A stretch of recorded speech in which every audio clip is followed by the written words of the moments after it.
ہندی زبان میں پوتر کا لفظ استعمال ہوتا ہے۔ بہت خوبصورت ڈیٹیل ہے۔ اسی طرح چونکہ انگریزی زبان بہت ہی زیادہ عام ہے ہمارے آج کے دور میں، تو انگریزی زبان میں بھی طہارت و پاکیزگی کے لیے لفظ پیوریفیکیشن استعمال ہوتا ہے، اور چونکہ اردو کی طرح سے انگریزی بھی لشکری زبان ہے، مختلف زبانوں کا مجموعہ ہے، تو انگریزی میں یہ لفظ لاطینی زبان کے لفظ پیوریفیکیشن سے لیا گیا ہے، جبکہ قدیم فرانسیسی زبان میں اسے پیوریفیکیشن کہا جاتا تھا۔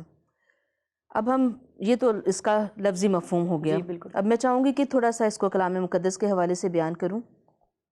یونانی زبان میں پاکیزگی کے لیے لفظ ہگیاسموس استعمال ہوا ہے، جس کا اردو ترجمہ ہے پاک ہونا۔ پرانے عہد نامے میں یونانی لفظ ہگیاسموس کے ساتھ ایک اور لفظ کاداش یا کادش بھی استعمال ہوا ہے، اور ان دونوں الفاظ کا بنیادی مفہوم اخلاقی و رسمی طور پر پاکیزگی ہے، یعنی کسی چیز یا شخص کو خدا، دیوتا یا کسی مقدس ہستی کے لیے مخصوص کر دیا جانا۔ اسی طرح سے نئے عہد نامہ میں بھی پاکیزگی کے لیے جو لفظ استعمال ہوا ہے اس کے معنی ہے علیحدہ کرنا یا مخصوص کر دینے کے ساتھ ساتھ خدا یا جس مقدس ہستی کے لیے مخصوص کیا گیا ہے اس ذات کے شایان شان بھی ہونا۔ دوسرا مفہوم وہ کردار ہے جو برگزیدہ یا علیحدہ کیے ہوئے لوگوں کے لائق ہے، یعنی کہ وہ پاک بنے۔ کلام مقدس میں پہلا تھسلنیکیوں چوتھے باب کی 3، 4 اور 7 آیت اس مفہوم کو بیان کرتی ہے۔ یہ پاکیزگی کا وہ اخلاقی مفہوم ہے جس کی بنا پر ایماندار شخص بتدریج مسیح یسوع کی صورت پر تبدیل ہوتا جاتا ہے۔ اس کا ہمیں حوالہ رومیو 8ویں باب کی 29ویں آیت میں بھی ملتا ہے۔ یہ وہ عمل ہے جس سے زندگی اخلاقی طور پر بدلتی جاتی ہے، اور یہ عمل تا حیات جاری رہتا ہے، جبکہ اس لفظ کا الٹ تامہ ہے جس کے معنی ناپاک، نجس یا آلودہ کرنا ہے۔ یہاں پر میں کافی حیران ہو کر ساری ڈیٹیل سن رہی تھی۔ یقیناً بہت سارے ناظرین ہوں گے، ایسے بھی ہوں گے جو یقیناً جانتے ہوں گے کہ مگر موسٹلی جو آپ نے ڈیٹیل اسٹارٹ میں دی اور جو آپ نے کلام مقدس میں سے اس کے مفہوم بتائے ہیں وہ یقیناً میرے لیے بھی نئے ہیں اور میرے دیکھنے والے ناظرین کے لیے بھی نئے ہیں اور بہت ہی اہمیت کے حامل ہیں۔ اگلا کوشچن سسٹر میں کرنا چاہوں گی آپ سے کہ اس کی تاریخی اہمیت آپ ضرور بتائیں کہ یہ کب سے چلی آ رہی ہے، یا یہ ابھی اس پر زیادہ فوکس کیا گیا ہے، یا کب سے ہے، اس کے بارے میں آپ پوری ڈیٹیل ذرا دیں۔ میں یہ تو نہیں کہوں گی کہ طہارت کا تصور بالکل نیا ہے۔ بہت سارے، جیسا کہ آپ نے بتایا کہ الہامی اور غیر الہامی اور قدیم مذاہب میں بھی طہارت کا تصور پایا جاتا ہے۔ سب سے پہلے میں شروع کروں گی ہندو مذہب سے۔ ہندو مذہب میں پاکیزگی اور طہارت کے مختلف معیار اور روایات پائی جاتی ہیں۔ ہندوؤں میں طہارت کی ایک رسم ان کے مقدس دریا یعنی گنگا میں نہانا، سمرٹا اچمنا، جس میں مختلف منتر پڑھے جاتے ہیں، 3 دفعہ سیدھے ہاتھ کے چلو میں پانی لے کر اور بغیر گھونٹ بھرے نگلنا شامل ہے۔ اچمنا میں تقریباً تمام براہمن روایات شامل ہیں جن کی میں تفصیل میں نہیں جاؤں گی۔ جی بالکل۔ اور ان تمام روایت کے بعد ماتھے پر تلک لگایا جاتا ہے۔ ایک اور رسم ہے ابھشکا کہلاتی ہے، جو کہ کسی مذہبی عمارت کے افتتاح یا کسی حکمران یا سیاسی شخصیت کے جنگ پر جانے سے پہلے مٹی، دودھ، شہد، گھی، گنے کے رس یا عرق گلاب سے نہانا بھی شامل ہیں۔ یہودیت بھی جو کہ ایک قدیم مذہب ہی تصور کیا جاتا ہے، تو یہودیت میں بھی پاکیزگی یا طہارت کے لیے 2 طرح کے وضو کیے جاتے تھے۔ ایک طویلہ یعنی نہانے کے لیے کسی مخصوص کمرے میں پورے بدن کو صاف کرنا، اور دوسرا نیٹیلٹ یا دیم یعنی کپ کے ساتھ ہاتھ دھونا۔ اس کے علاوہ احبار کی کتاب مقدس میں احبار کی کتاب کے 11ویں تا 15ویں باب میں ہمیں پوری تفصیل ملتی ہے، جس میں پاکی اور ناپاکی کی مختلف حالتوں اور پاکیزگی حاصل کرنے کے حوالے سے تفصیل بیان کی گئی ہے۔ یہاں پر میں اپنے ناظرین کو کہنا چاہوں گی کہ کیونکہ بہت سارے ریفرنس ہیں یہ، تو آپ اپنے پاس نوٹ کریں اور فرصت کے اوقات میں ضرور پڑھیں تاکہ آپ کا جو کانسیپٹ ہے وہ کلیئر ہو سکے کہ خدا کا پاک کلام پاکیزگی کے حوالے سے کیا کہتا ہے۔ جی سسٹر۔ اسی طرح یہودیت میں تمام دن بھر کے معمولات بازار سے آ کر یا پھر اپنے تمام جسمانی جو معمولات ہیں ان سے فراغت کے بعد بھی ہاتھ دھونا شامل تھا۔ قدیم مصری مذہب میں بھی مشہور یونانی مورخ ہیرودیتس جو کہ 5 صدی قبل مسیح کے ایک تاریخ لکھتے ہیں، ان کے مطابق مصری پجاری 2 مرتبہ دن کو اور 2 مرتبہ رات میں غسل کیا کرتے تھے، اور فرعون کی بیٹی کا جیسا کہ ہمیں کلام مقدس میں ملتا ہے دریائے نیل پر غسل کے لیے جانا اس بات کی دلیل ہے کہ یہ صفائی صرف مندر کے پجاریوں تک ہی محدود نہیں تھی۔ اسلام میں بھی پاکیزگی کا تصور جو موجود ہے اس کا وضو اس کا بنیادی حصہ ہے۔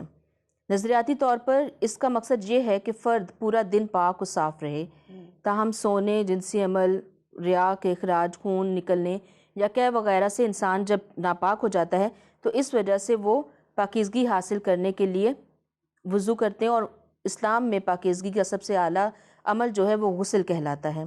اور اسلامی روایات کے مطابق اگر پانی میسر نہیں ہے تو خشک وضو جسے تیمم کہا جاتا ہے وہ بھی کیا جا سکتا ہے۔ اس کے علاوہ اسلام ہی مذہب کی ہی ایک اور شاخ ہے جسے بہائی مذہب کہتے ہیں، اور میں سمجھتی ہوں کہ بہت سارے لوگ بہائی مذہب سے ناواقف ہیں، تو میں تھوڑا سا اس کی ڈیٹیل بتانا چاہوں میں گی۔ بھی سننا چاہوں گی۔ بہائی مذہب اصل میں راہبوں کا مذہب پر مشتمل ہے جو کہ ان تمام انسانوں کے روحانی اتحاد پر زور دیتا ہے، اور ان کی تعلیمات 3 بنیادی چیزوں پر مشتمل ہیں۔ نمبر 1، خدا ایک ہی ہے جو تمام تخلیق کا منبع ہے۔ نمبر 2، تمام بڑے مذاہب یکساں روحانی ذریعہ رکھتے ہیں کیونکہ ایک ہی خدا کی طرف سے آئے ہیں۔ اور تیسری ان کے بنیادی تعلیم یہ ہے کہ تمام انسان یکساں طور پر تخلیق کیے گئے ہیں جنہیں تنوع کے اتحاد کے ساتھ جوڑا گیا ہے، اور یہ تنوع نسلی ثقافتی طور پر دیکھا جا سکتا ہے، سراہے جانے کے قابل ہے اور قبول کیے جانے کے بھی قابل ہے۔ بہائی مذہب کی ابتدا 19ویں صدی میں ایران میں بہاء اللہ سے ہوئی۔ بہائی مذہب میں لازمی یا مسنون دعاؤں کے پڑھنے سے پہلے اور عظیم نام لینے سے پہلے 95 بار وضو کیا جاتا ہے، یعنی ہاتھ اور چہرے کو دھویا جاتا ہے۔ چونکہ اسلامی مذہب کے مطابق اللہ تعالیٰ کے 99 نام ہیں، لیکن ایک فرقہ ہے یا چند فرقے مسلمانوں میں بھی ہیں جو یہ کہتے ہیں کہ ایک الگ نام بھی ہے جو اسم اعظم کہلاتا ہے، اور 100واں نام ہے وہ۔ تو مذہب بہائی کے ماننے والوں کا یہ عقیدہ ہے کہ وہ 100واں نام بہا ہے جس کے معنی ہیں جلال یا شوکت والا، اور ان کے ہاں وضو کرنے کی اہمیت اس قدر زیادہ ہے کہ اگر آپ ابھی نہائے بھی ہیں تو تب بھی اگر آپ نے دعائیں پڑھنی ہیں تو آپ کو دوبارہ سے وہ 95 بار والا وضو کرنا ہوگا۔ جاپانی مذہب میں بھی مقدس مقامات یا مندروں کی زیارت پر جانے والے جو ہیں، اگر آپ کبھی موقع ملا ہو یا آپ نے ٹی وی پر دیکھا ہو تو وہاں مندروں کے کافی پہلے ایک بہت بڑا حوض سا ہوتا ہے، وہ حوض سکوبائی کہلاتا ہے، جس میں مقدس مقامات کی زیارت اور ان کے ایک چائے کی تقریب بھی بہت مقدس مانی جاتی ہے۔ اس تقریب میں شرکت سے پہلے بھی وضو کے لیے پانی موجود ہوتا ہے، اور جو حوض کا نام ہے لفظ تکوبائی سے اخذ کیا گیا ہے جس کے معنی نیچے جھکنا ہے، جو کہ ایک عاجزانہ عمل ہے۔ تو یہ بھی خدا کی قربت یا اپنے مقدس ہستی کی قربت میں جانے سے پہلے اپنے آپ کو پاک کرنے کے مترادف ہے۔ بہت خوبصورت ڈیٹیل اور بہت حیران کن باتیں میں نے بھی سیکھی ہیں، اور یقیناً میرے ناظرین نے بھی سیکھی ہوگی۔ تیسرا سوال کرنے سے پہلے میں کچھ کہنا چاہوں گی اپنے ناظرین سے بھی اور سسٹر آپ سے بھی۔ یوں تو تمام مذاہب میں مقام، لباس، جسم کی طہارت پر کافی زور دیا جاتا ہے، اور آپ نے بھی ابھی بہت حیران کن ڈیٹیل ہمیں دی ہے کہ یہاں کہیں کہیں روحانی طہارت کے بارے میں بھی ہم، جس طرح بھی آپ نے بتایا کہ اگر خدا کے لیے ہم نے، مطلب دوسرے مذاہب کی بات کر رہی ہوں، جس طرح بھی آپ نے سسٹر نے ڈیٹیل دی کہ اگر ہم نے کچھ بھی پڑھنا ہے خدا کے لیے، اس کی رفاقت میں جانے کے لیے، تو کتنی بار ہمیں اپنے آپ کو پاک کرنے کی ضرورت ہے۔ لیکن واحد ایک ہی کتاب مقدس ہے جس میں ان تمام ذہنی پاکیزگی یعنی سوچ تک کو پاک رکھنے کی باتیں ہی نہیں بلکہ پریکٹیکل بھی کر کے دکھایا گیا ہے، اور یہی جناب مسیح کی تعلیم ہے جس پر ہمیں عمل کرنا ہے۔ اگلا سوال سسٹر میں کرنا چاہوں گی آپ سے کہ مسیحیت اور دیگر مذاہب میں طہارت اور پاکیزگی کا جو تصور ہے وہ آپ ذرا بتائیں۔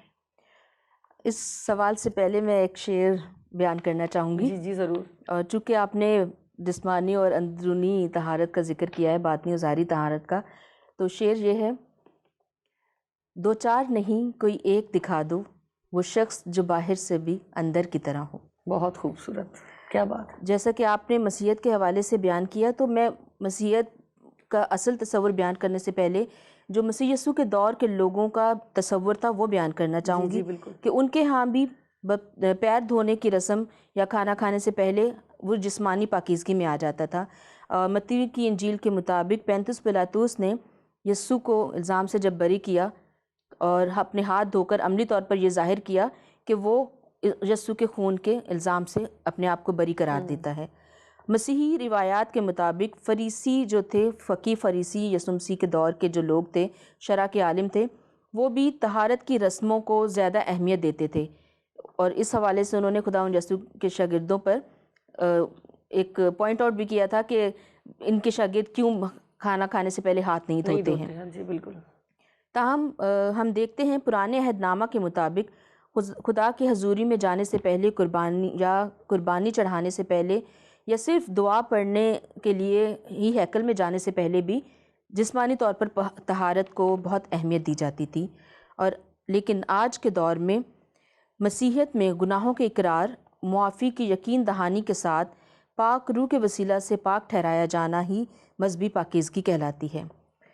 مسیحیت میں روحانی پاکیزگی جسمانی پاکیزگی سے کہیں بڑھ کر ہے، اور پاک ہونے سے مراد ہے کہ انسان اپنے اندر سے وہ سب چیزیں نکال دے جو خدا کی عبادت و پرستش کرنے میں رکاوٹ بنتی ہیں۔ اب یہاں سوال یہ پیدا ہوتا ہے کہ کیا انسان اپنے اندر سے دل کو نکال سکتا ہے؟ تو سائنٹیفکلی اگر ہم دیکھیں تو دل کے کسی بھی عارضے کی وجہ سے انسانی جسم میں دل تبدیل کیا جا سکتا ہے۔ گردوں کی صفائی بھی ڈائلسس کے ذریعے سے ممکن ہے، اور جدید ٹیکنالوجی کے مطابق اینڈوسکوپی کے ذریعے معدے کی صفائی بھی ہو سکتی ہے۔ لیکن پھر سوال وہی ہے، کیا اس طرح کی پاکیزگی خدا تک رسائی کا ذریعہ ہو سکتی ہے؟ خدا تک رسائی کے لیے ضروری ہے کہ انسان رسمی طور پر پاکیزہ ہونے سے بالاتر پاک ہو۔ خدا نے یہ بات بنی اسرائیل پر پہلے ہی ظاہر کر دی تھی، اور پاک ہونے کو لازم قرار دیتے ہوئے بتا دیا تھا کہ وہ ایک پاک خدا ہے اور اپنے لوگوں میں کوئی ناپاکی دیکھنا نہیں چاہتا۔ بے شک۔ یہ حوالہ ہمیں ملتا ہے احبار کی کتاب کے 19ویں باب کی 2 آیت میں۔ اس لیے خدا کے پرستاروں کو پر لازم ہے کہ وہ اپنے آپ کو ظاہری اور باطنی دونوں طرح سے پاک رکھیں۔ اس لحاظ سے ہم کہہ سکتے ہیں کہ خداوند نے جو پرانے عہد نامے میں طہارت اور قربانیوں کا نظام دیا ہے وہ اسی سلسلے کی ایک کڑی ہے۔ ان ابواب میں ہر طرح کی ناپاکی کو دور کرنے کا طریقہ بتایا گیا ہے، اور رسمی طہارت کے ذریعے سے خدا اپنے لوگوں کو یہ سمجھانا چاہتا ہے کہ وہ اپنے آپ کو گناہ سے پاک رکھ کر اس کی حضوری کے قابل کس طرح سے بنا سکتے ہیں۔ مسیحیت میں جب ہم پاکیزگی اور خدا کی قربت کی بات کرتے ہیں تو جب کوئی بھی شخص صلیب پر دی گئی مسیح یسوع کی قربانی پر ایمان لاتا ہے تو نئی زندگی کی ابتدا ہو جاتی ہے، جس کے ساتھ پاک روح اسے بخشش کے طور پر ملتا ہے۔ مسیحی عقیدہ میں خدا کی مرضی کے مطابق زندگی بسر کرنے کی 4 اصطلاحیں ہیں۔ نئی زندگی یعنی جب وہ مسیح پر ایمان لا کر اپنے گناہوں سے توبہ کر کے بپتسمہ لیتا ہے تو وہ نئی زندگی میں داخل ہو جاتا ہے، اور نئی زندگی میں داخل ہونے کے ساتھ ہی وہ راستہ باز ٹھہرتا ہے، اور راستہ باز ٹھہرتے ہوئے جب وہ خدا کے احکام کے مطابق اپنی زندگی گزارتا ہے تو وہ پاکیزگی کی راہ اختیار کر لیتا ہے، اور اس طرح جیسا پہلے بیان کیا کہ یہ تا حیات جاری رہنے والا عمل ہے، تو درجہ بدرجہ اس کی تقدیس ہوتی رہتی ہے۔ تو مسیح پر ایمان لانے سے خدا ایماندار کو نئی زندگی عطا کرتا ہے، اسے راستہ باز ٹھہراتا ہے اور پاکیزہ زندگی بسر کرنے کی توفیق دیتا ہے۔ بہت خوبصورتی کے ساتھ ناظرین، میں یہ سمجھتی ہوں کہ آج کا یہ جو پروگرام کوشش کی ہے آپ کے ساتھ شیئر کرنے کی، بہت ہی اپنی نوعیت کا بہت ہی مختلف پروگرام ہے، اور بہت ہی میں یہ سمجھتی ہوں کہ تبدیلی کا سبب بنے گا اگر ہم اسے اپنی زندگی میں لیتے ہیں۔ شرط یہی ہے کہ ہمارے دل تیار ہونے چاہیے۔